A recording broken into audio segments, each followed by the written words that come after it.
Assalamualaikum warahmatullahi wabarakatuh. Di sini saya akan menjelaskan tentang presentasi kami, yaitu tentang Kerajaan Samudra Pasai.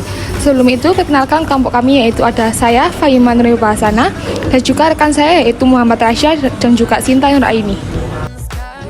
Untuk materi yang akan kami bahas di Kerajaan Samudra Pasai, yaitu yang pertama sejarah, yang kedua silsilah kerajaan, yang ketiga kehidupan politik, yang keempat kehidupan ekonomi, dan yang terakhir yaitu kehidupan sosial budaya. Memasuki materi pertama yaitu sejarah dan cerita singkat. Kerajaan Samudra Pasai terletak di Aceh dan merupakan kerajaan Islam pertama di Indonesia. Kerajaan ini didirikan oleh Murah Silu pada tahun 1267 Masehi. Bukti-bukti arkeologis keberadaan kerajaan ini adalah ditemukannya makam Raja-Raja Pasai di Kampung Gudong, Aceh Utara. Makam ini terletak di dekat reruntuhan bangunan pusat Kerajaan Samudra di Desa Buringin, Kecamatan Samudra, sekitar 17 km sebelah timur Lok Sumawe. Di antara makam raja-raja tersebut, terdapat nama Sultan Malik Al-Saleh, Raja Pasai pertama. Malik Al-Saleh adalah nama baru Murah Silu setelah ia masuk Islam dan merupakan Sultan Islam pertama di Indonesia.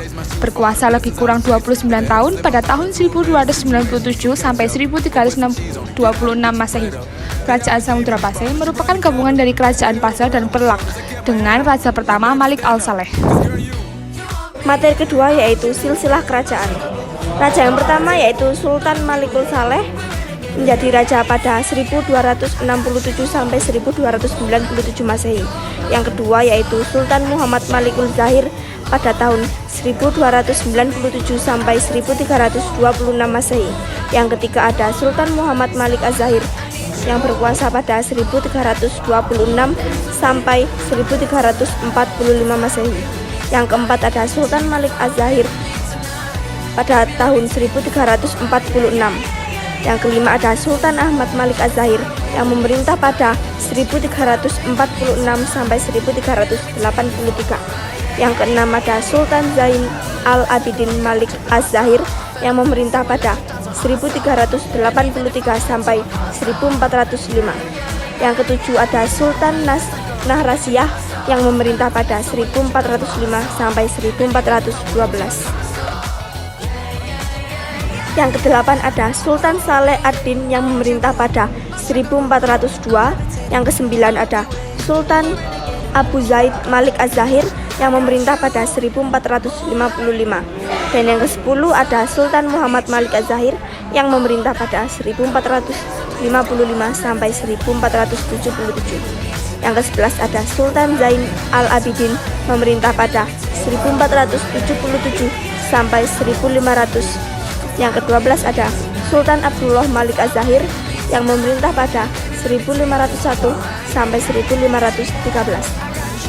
Dan yang terakhir ada Sultan Zain Al-Abidin yang memerintah tahun 1513 sampai 1524. Wilayah kekuasaan Samudra Pasai yaitu mencakup wilayah Aceh ketika itu. Periode kekuasaannya, rentan masa kekuasaan Samudra Pasai berlangsung sekitar 3 abad, dari abad ke-13 hingga abad 16 Masehi. Materi yang ketiga yaitu kehidupan politik. Kerajaan Samudra Pasai yang didirikan oleh Murah Silu bergelar Sultan Malik Al-Saleh sebagai raja pertama yang memerintah tahun 1285 sampai 1297. Pada masa pemerintahannya, datang seorang musafir dari Venetia, Italia tahun 1292 yang bernama Marco Polo. Melalui catatan perjalanan Marco Polo lah, maka dapat diketahui bahwa Raja Samudra Pasai bergelar Sultan. Setelah Sultan Malik Al-Saleh wafat, maka pemerintahannya diikuti oleh keturunannya, yaitu Sultan Muhammad yang bergelar Sultan Malik Al-Tahir pada tahun 1297 sampai 1326. Pengganti dari Sultan Muhammad adalah Sultan Ahmad yang juga bergelar Sultan Malik Al-Tahir II pada tahun 1326 sampai 1348. Pada masa pemerintahan Sultan Malik Al-Tahir II, Samudra Pasai berkembang pesat dan terus menjalin hubungan dengan kerajaan-kerajaan Islam di India maupun Arab. Melalui catatan kunjungan Ibnu Battuta, seorang utusan dari Sultan Delhi tahun 1345, dapat diketahui bahwa Samudra Pasai merupakan pelabuhan yang penting dan istananya disusun dan diatur secara India dan patihnya bergelar Amir. Pada masa selanjutnya, pemerintahan Samudra Pasai tidak banyak diketahui karena pemerintahan Sultan Zainal Abidin yang juga bergelar Sultan Malik Al-Tahir III kurang begitu jelas. Menurut sejarah Melayu, kerajaan Samudra Pasai diserang oleh kerajaan Siam. Memasuki materi yang keempat yaitu kehidupan ekonomi. Samudra Pasai berkembang pesat pada masa pemerintahan Sultan Malik Al-Tahir II. Dan untuk kepentingan perdagangan, sudah dikenal uang sebagai alat tukar yaitu uang emas yang dinamakan dirham atau dirham. Komoditi perdagangan dari samudra yang penting adalah lada, kapur barus, dan emas. Dengan letak yang strategis, maka Samudra Pasai berkembang sebagai kerajaan maritim dan bandar transito. Kerajaan Samudra Pasai memiliki hegemoni atau pengaruh atas pelabuhan-pelabuhan penting di Pidie, Perlak, dan lain-lain. Samudra Pasai menggantikan peranan Sriwijaya di Selat Malaka. Materi yang kelima yaitu kehidupan sosial budaya. Sebagai kerajaan besar, di kerajaan ini juga berkembang suatu kehidupan yang menghasilkan karya tulis yang baik. Yang selanjutnya yaitu sekelompok minoritas kreatif berhasil memanfaatkan huruf Arab yang dibawa oleh agama Islam untuk menulis karya mereka dalam bahasa Melayu. Yang selanjutnya yaitu inilah yang kemudian disebut bahasa Jawi dan hurufnya disebut Arab Jawi. Untuk materi selanjutnya yaitu gambar dari kerajaan Samudra Pasai. Berikut adalah gambarnya.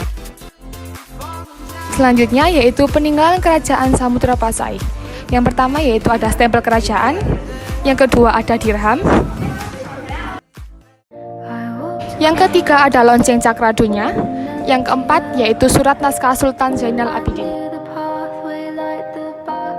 Sekian presentasi dari kelompok kami. Terima kasih. Wassalamualaikum warahmatullahi wabarakatuh.